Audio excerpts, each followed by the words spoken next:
Shalom Bapak Ibu Saudaraku yang terkasih, Shalom. Puji nama Tuhan, kita boleh ada sebagaimana kita ada semua karena kebaikan Tuhan. Karena Dia Bapa yang setia, Dia tidak pernah meninggalkan saudara dan saya. Kasih setianya ditujukan bagi saudara dan saya. Mari kita bawa hati kita, hidup kita lebih lagi untuk kita masuk dalam hadirat Tuhan. Kita satukan hati, kita tundukkan kepala, kita berdoa untuk ibadah pagi hari ini.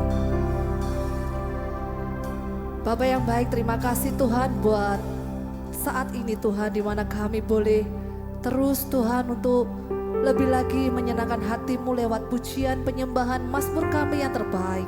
Roh Kudus, kami percaya Engkau ada di tengah-tengah kami saat ini. Pribadi-Mu sendiri Tuhan yang melawat kami. Pribadi-Mu sendiri Tuhan yang menjamah setiap kami ya Bapa. Sebab kami tahu Engkau menunjukkan kasih setia-Mu bagi setiap kami ya Bapa. Bagi setiap anak-anak-Mu yang menanti-nantikan Kau Tuhan dengan penuh hati kami ya Bapa. Terima kasih Bapa, terima kasih. Kami bawa hati kami lebih lagi Tuhan untuk masuk dalam hadirat-Mu. Sebab ini kerinduan setiap hati kami. Di dalam nama Tuhan Yesus yang siap untuk menyembah Tuhan dan meninggikan Tuhan lebih lagi bersama dengan saya katakan, amin. Bapa, Kau setia, Bapa, Kau mulia, tenanglah jiwaku, aman bersamamu.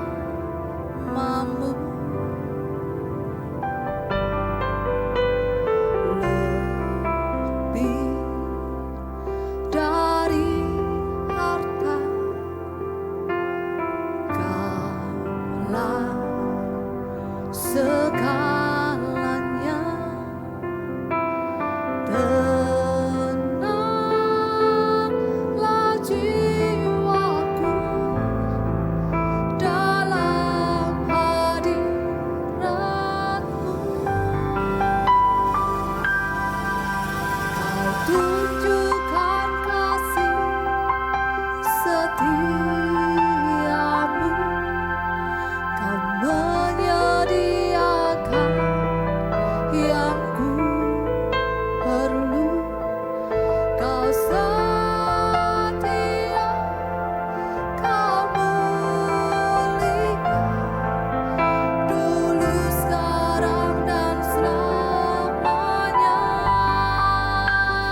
Mari kita berdoa. Segala puji hormat syukur hanya untuk kemuliaan Allah Bapa di surga. Segala puji hormat syukur hanya untuk kemuliaan Yesus Kristus Tuhan. Segala puji hormat syukur hanya untuk kemuliaan Roh Kudus. Allah Tritunggal yang baik, kami bersyukur di saat yang indah ini. Kami datang kepadamu untuk menikmati firman Tuhan. Oleh sebab itu sebelum hambamu yang sederhana ini menjelaskan firman Tuhan, lebih dahulu urapi satu persatu umatmu dimanapun siaran ini bisa dijangkau. Engkau memberkati mereka supaya melalui firman ini dapat kekuatan baru bahwa Tuhan Allah tidak pernah meninggalkan kami.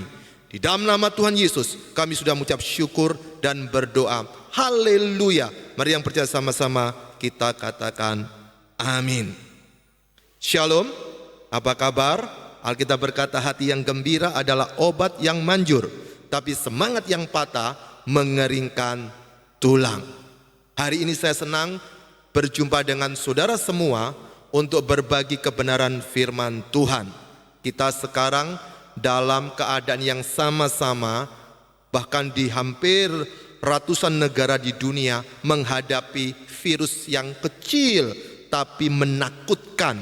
Bahkan orang-orang kaya, orang tidak kaya, orang sehat ataupun tidak, dengan virus yang kecil pun semuanya pada gelisah. Tuhan Allah menyatakan dirinya itu melalui 5 cara. Yang pertama melalui alam semesta ciptaannya. Tapi pada waktu lihat ciptaan yang begitu wow, orang seringkali lupa bahwa itu ada penciptanya. Maka yang kedua, Tuhan Allah memberikan hati nurani untuk bisa berjumpa dengan Tuhan. Jadi Tuhan itu menyatakan diri melalui hati nurani kita masing-masing, supaya kita sadar bahwa ada pencipta. Tetapi kadang-kadang kita punya hati sudah keras membatu. Yang ketiga, Tuhan Allah menyatakan diri pula melalui peristiwa-peristiwa. Hari ini ada peristiwa COVID-19. Apakah kita menikmati apa yang sedang Tuhan ingin kita kerjakan dalam hidup kita masing-masing? Yang keempat, Tuhan Allah menyatakan dirinya melalui Alkitab firman-Nya. Sehingga melalui kitab suci inilah Allah menunjukkan siapakah dirinya sesungguhnya. Tapi yang kelima, Allah menyatakan dirinya melalui pribadi Yesus. Bagaimana kita bisa menikmati Tuhan dalam jati dirinya yang sejati? Harus diawali orang itu memiliki Yesus. Kalau dia tidak memiliki Yesus, dia susah bisa menikmati pewahyuan penyataan Allah melalui Alkitab, melalui peristiwa-peristiwa, melalui hati nurani, apalagi melalui alam semesta. Nah, melalui Alkitab, hari ini kita akan merenungkan 3 hal yang menarik. Persoalan bagaimana kita bisa menikmati perlindungan Tuhan setiap hari. Kita akan membaca bersama-sama dari kitab Mazmur pasal yang ke-91. Saudara, kitab Mazmur ini tidak ditulis oleh Daud semua, tetapi ada pula yang menulis, yaitu Salomo, ada Asaf, ada Korah, ada Heman, Etan, dan Musa. Menurut tradisi kuno, Mazmur 91 itu kemungkinan ditulis oleh Musa yang menjelaskan perjalanan ketika dari Goshen masuk ke tanah Kanaan. Dan ini seringkali disebut dengan Mazmur yang tertua di dalam Alkitab. Tetapi hari ini seringkali orang mempergunakan Mazmur 91 ini dengan sedikit agak nyeleneh. Contoh, dijadikan mantra, kemudian disobek, disimpan di dompet, atau ditempelkan, seakan-akan itu yang bisa menolong dia. Lupa ada Tuhan. Kemudian ada pula orang mempergunakan Mazmur 91 ini untuk menekan Tuhan. Dalam bahasa lain, mencobai Tuhan. Dan berkata bahwa ini kan Tuhan sudah berkata, kenapa saya tidak mendapatkan perlindungan? Dan yang ketiga, hati-hati mempergunakan Mazmur ini untuk menyombongkan rohani kita. merasa kita ini dilindungi, kita ini disimpan di bawah kepak sayap seperti anak elang dilindungi dalam kepak sayap tersebut, maka seakan-akan sudah beres semua. Ingat bagaimana elang itu melatih anaknya terbang.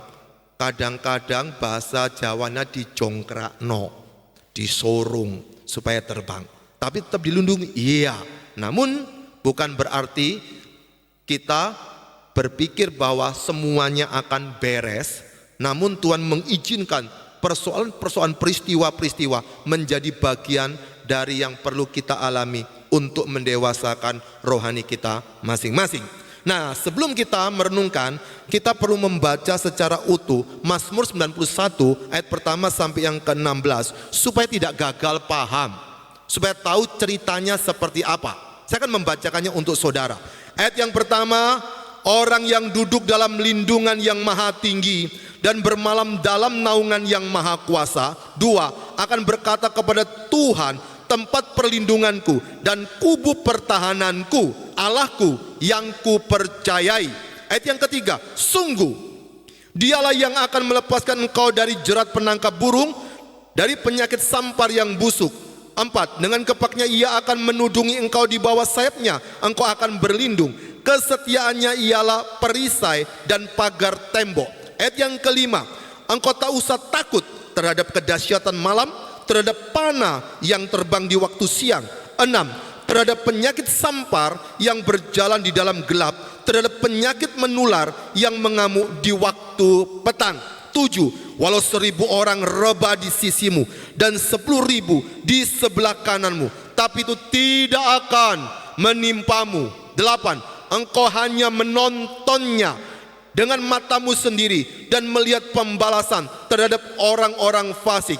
9, sebab Tuhan ialah tempat perlindunganmu, yang maha tinggi telah kau buat tempat perteduhanmu. 10, malapetaka tidak akan menimpa kamu, dan tulah tidak akan mendekat kepada kemahmu. 11, sebab malaikat-malaikatnya akan diperintahkannya kepadamu untuk menjaga engkau di segala jalanmu. 12, mereka akan menatang engkau di atas tangannya, supaya kakimu jangan terantuk kepada batu. 13, singa dan ular tedung akan kau langkai, engkau akan menginjak anak singa dan ular naga. 14, sungguh hatinya melekat kepadaku, maka aku akan meluputkannya, aku akan membentenginya, sebab ia mengenal namaku. 15, bila ia berseru kepadaku, aku akan menjawab, aku akan menyertai dia dalam kesesakan, aku akan meluputkannya dan memuliakannya. 16, dengan panjang umur dan akan kukenyangkan dia, dan akan kuperlihatkan kepadanya keselamatan daripadaku. Dari apa yang kita baca, saat ini kita akan merenungkan 3 ayat terakhir, 14, 15, 16. Di khotbah saya di sesi yang lain, itu ada ayat yang pertama, yang kedua, bagaimana supaya kita bisa menikmati perlindungan Tuhan setiap hari. Bukan cuma masalah COVID-19 atau coronavirus ini, tetapi setiap hari. Yang pertama, kita perlu berdiam. Yang kedua, kita perlu berteduh.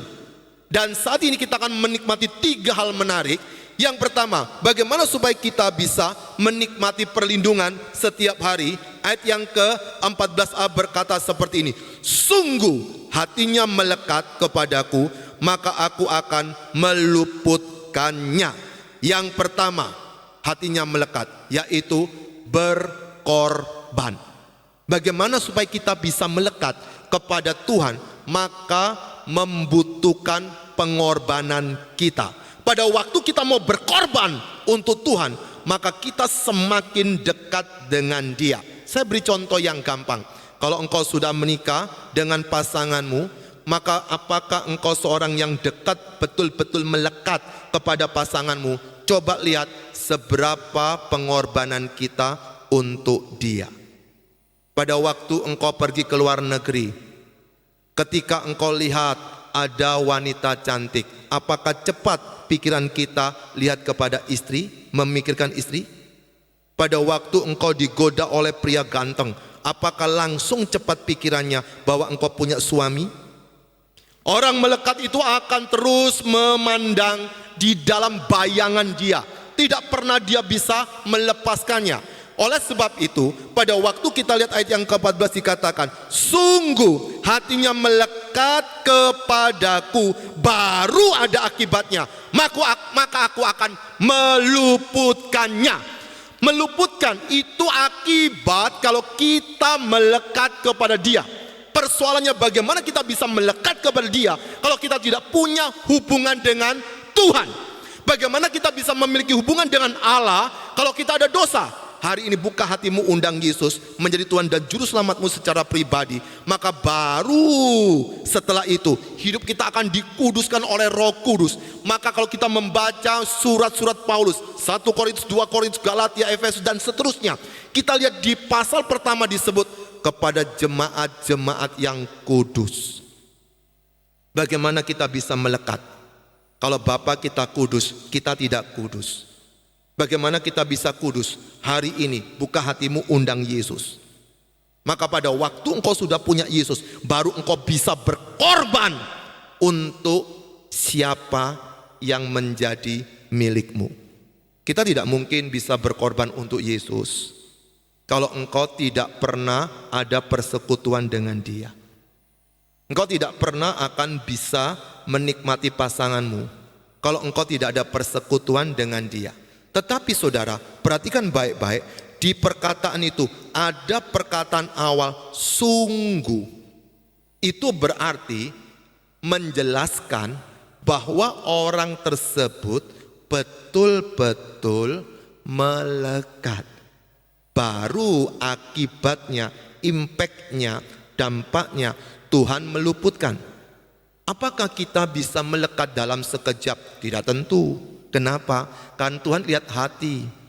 Coba bayangkan kalau engkau baru berjumpa dengan seseorang cowok atau cewek. Dia ganteng, dia baik. Engkau ingin melekat tapi takut-takut bukan? Ragu-ragu bukan? Jangan-jangan dia nanti bersandiwara. Jangan-jangan dia pura-pura. Kita curiga, apalagi dengan Tuhan. Pada waktu keadaan seperti ini menerpa seluruh dunia dengan pandemi COVID-19, maka kita seakan-akan mendekat, tapi Tuhan tahu, kau munafik, pura-pura, hipokrit. Sesungguhnya dirimu tidak seperti itu, tapi karena keadaan seperti ini pura-pura dekat. Oleh sebab itu bagaimana makna melekat? Disitulah orang perlu belajar untuk berkorban. Kalau orang tidak berani berkorban untuk siapa yang dia cintai, dia susah melekat dengan dia. Kenapa? Karena kita ada perhitungan terhadap orang tersebut. Kata melekat itu bisa diartikan mencintai. Ada Alkitab bahasa Inggris itu menjadikan satu melekat didasari dengan cinta. Lalu kalau kita ingin mencintai Tuhan dan kita melekat dengan Dia, bagaimana caranya? Perlu berkorban. Dari pengorbanan kelihatan apakah betul-betul kita mencintai atau tidak. Tapi hal yang kedua, bagaimana kita bisa menikmati perlindungan tersebut? Perhatikan di ayat yang ke-14 bagian B, aku akan membentenginya sebab ia mengenal namaku. Perhatikan, ada kata mengenal namaku. Apa artinya? Bersekutu. Pada waktu seseorang mau berkorban, belum tentu dia mau bersekutu jikalau dia punya motivasi tertentu. Tapi yang kedua, bersekutu. Kata mengenal ini bagus. Itu sama dengan hubungan suami istri yang jadi satu. Itu mengenal. Maka mengenal bukan cuma tahu, aku tahu dia. Tapi di sini lebih daripada tahu, tapi mengenal. Berarti dengan mengenal, cintanya tadi itulah yang membuat dia bisa menikmati hubungan dengan orang yang dia kenal. Maka dalam kasus ini dia bisa menikmati Tuhan karena dia betul-betul kenal. Maka Paulus pernah berkata, aku tahu kepada siapa aku percaya. Berapa banyak kita tidak tahu kepada siapa kita percaya. Kalau kita tidak tahu kepada siapa kita percaya, kita gampang menyangkali dia. Kita gampang tidak lagi setia dengan dia. Kenapa Tuhan tidak menolong aku? Tapi kalau orang itu saudara mengenal, maka firman berkata, Tuhan akan membentengi kita. Artinya dia akan menjaga kita. Kapan itu terjadi? Kalau hati kita melekat, saudara, dengan dia dan kemudian mengenal dia. Bukan cuma melekat ketika kita berkorban, tapi kita juga berjuang untuk mengenal dia. Apa artinya? Yaitu kita mau terus-menerus bersekutu dengan dia. Bersekutu itu bukan cuma engkau punya jadwal doa tertentu, oh bukan. Tapi dalam setiap segi kehidupan kita, kita memprioritaskan pribadi yang kita cintai. Artinya bersekutu, kita merasa dekat terus dengan dia. Kita bisa menikmati terus apa yang dia kerjakan. Kita mengenal sekali, dia tidak mungkin menyakiti kita. Dia tidak mungkin akan menjahili kita. Dia tidak mungkin akan mempermainkan kita. Tidak mungkin, karena kita mengenal betul. Makanya kalau orang tersebut saudara, di dalam ayat 14b tadi dikatakan, aku akan membentenginya, sebab ia mengenal namaku. Kalau zaman dulu nama itu JHWH. Orang tidak berani menyebutnya, disebut menjadi Adonai. Tapi hari ini Yesus, itulah namanya. Segala kuasa di surga, di bumi dan di bawah bumi sudah diserahkan kepadanya. Kalau kita mengenal siapa Yesus, mestinya kita tidak gampang goncang menghadapi situasi ekonomi seperti apapun juga. Dunia ini sementara, Pak, Bu. Setelah ini kita akan dipanggil Tuhan, kita akan berjumpa dengan Yesus. Mengapa kita begitu khawatir dengan dia? Kenapa kita tidak mau berjuang tiap hari, semakin mengenal dengan dia? Tapi ada hal yang ketiga, yang terakhir, bagaimana supaya kita bisa menikmati perlindungan Tuhan tiap hari. Di ayat yang ke-15 dikatakan, bila ia berseru kepadaku, aku akan menjawab. Terakhir adalah berseru kepadanya, yaitu berdoa. 3 syarat ini harus dilakukan. Berkorban untuk Tuhan. Yang kedua, bersekutu untuk Tuhan. Yang ketiga, berdoa kepada Tuhan. Kalau kita berseru, dikatakan ayat 15, aku akan menjawab. Aku akan menyertai. Bukan berarti kalau kita tidak berseru dia tidak menyertai. Kan Immanuel, Allah beserta kita. Tapi kita yang tidak bisa menikmati penyertaan tersebut, dia pasti menyertai. Tapi kita tidak bisa menikmati, kita khawatir terus. Maka itu kita harus berdoa. Aku akan menyertai dia dalam kesesakan. Aku akan meluputkannya dan memuliakannya. 16, dengan panjang umur akan kukenyangkan dia, dan akan kuperlihatkan kepadanya keselamatan yang daripadaku. Hari ini kita sedang menghadapi persoalan yang sama. Saya juga khawatir menghadapi hidup. Saudara juga khawatir. Saudara tahu, pada waktu keadaan seperti ini, yang kuliah di rumah saya itu ada 3 orang yang perlu bayar kuliah. Saya tidak pelayanan, saya tidak berkhotbah, saya tidak mengajar, karena beberapa di bulan-bulan pertama, yaitu di Maret begitu, semuanya off, ketakutan semua. Saudara, tapi uang sekolah tetap berjalan loh. Bagaimana kok bisa? Apakah saya tidak ada kegelisahan? Oh gelisah. Apakah saya tidak khawatir? Oh khawatir. Kenapa? Karena uang sekolah itu yang terbesar dari semua pengeluaran. Tiba-tiba terbesit dalam pikiran saya, dalam hati, saya belum ceritakan kepada anak-anak bahwasanya kalau memang tidak ada uang sekolah, maka anak saya berhenti dulu. Gitu kok repot, drop out. Nanti kalau ada nyambung lagi. Tapi saya bersyukur, Tuhan tahu rupa-rupanya dia mengirimkan burung gagak. Lalu ada teman saya tanya, kok enak ya Bapak ya? Kok gampang sekali ya dapat berkatnya? Bukan gampang. Tuhan melihat hidup bukan sekejap waktu itu, tapi proses. Jangan berpikir kalau hari ini engkau pura-pura dekat sama Tuhan Tuhan langsung tekuk lutut dengan kita. Maka Tuhan seperti ini tidak punya otoritas. Tuhan tidak berdaulat. Tapi Allah dalam Alkitab berdaulat. Maka hari ini engkau dekat dengan Tuhan, engkau menikmati Tuhan, maka jangan lupa, jangan berpikir langsung semua persoalan selesai. Oh tidak, pikirkan baik-baik apa rencana Tuhan untuk hidup kita. Tapi ingat, Dia tetap akan melindungi, Dia akan membentengi, Dia akan menjaga. Dia tidak pernah meninggalkan kita. Kenapa? Karena Dia adalah Allah yang setia. Dan Allah yang setia inilah yang hari ini sedang berkarya untuk saya dan saudara.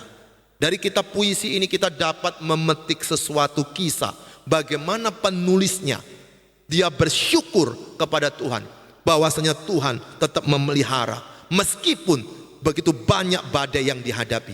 Kisah ini sudah dialami, baru ditulis. Tapi kita kadang-kadang belum mengalami, sudah baca ini, seakan-akan menghindarkan diri dari itu. Berbeda bukan?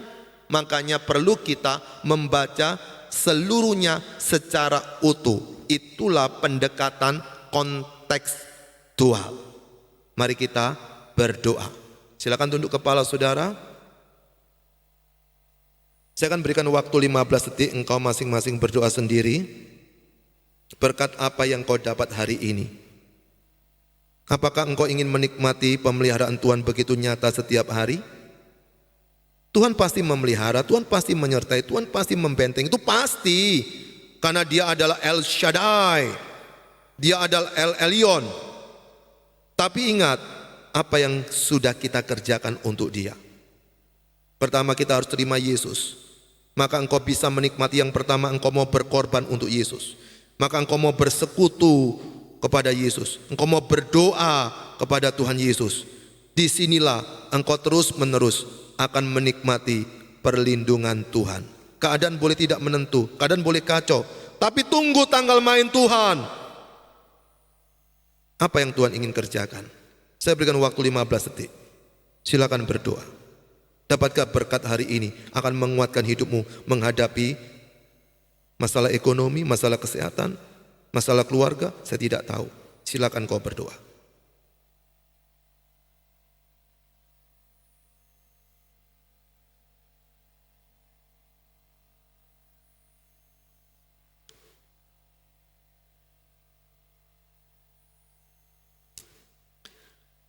Allah Tritunggal yang kami kenal dalam nama Tuhan Yesus, kami bersyukur untuk kesempatan merenungkan firman 3B, berkorban, bersekutu, dan berdoa. Supaya kami punya kekuatan baru menghadapi kenyataan setiap hari. Apa yang perlu kami lakukan? Hari ini kami dapatkan. Kami percaya Tuhan pasti memelihara. Seringkali kami suka menuntut Engkau Tuhan, tapi tidak tahu diri apa yang perlu kita kerjakan. Terima kasih Tuhan Yesus untuk kesempatan menikmati firman. Berkati jemaat-Mu dimanapun siaran ini bisa dinikmati. Berikan kekuatan kepada mereka menghadapi persoalannya masing-masing tanpa mudah putus asa. Tetap bersemangat. Pasti Tuhan punya rencana. Tidak ada yang kebetulan di muka bumi ini. Ajar kami percaya kepadamu. Di dalam nama Tuhan Yesus kami sudah mengucap syukur dan berdoa. Haleluya. Mari yang percaya sama-sama kita katakan amin. Tuhan Yesus memberkati. Yang percaya bahwa kita ajaib, berikan sorak-sorai yang meriah buat Tuhan kita. Haleluya.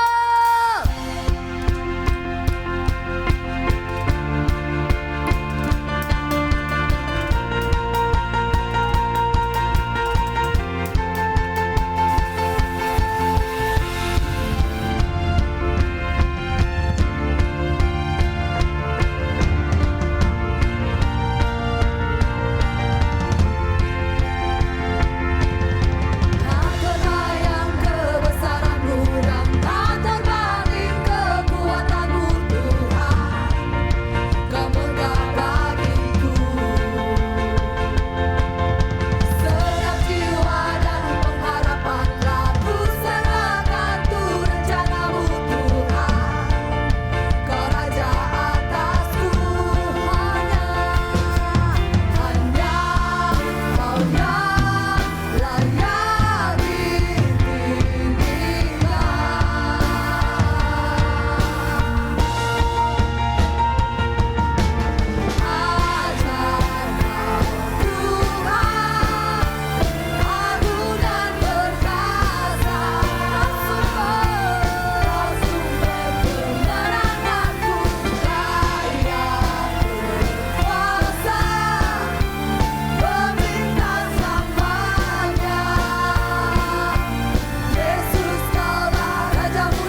Terima kasih Tuhan buat kebaikan-Mu. Kau telah pimpin kami untuk menyelesaikan ibadah kami hari ini.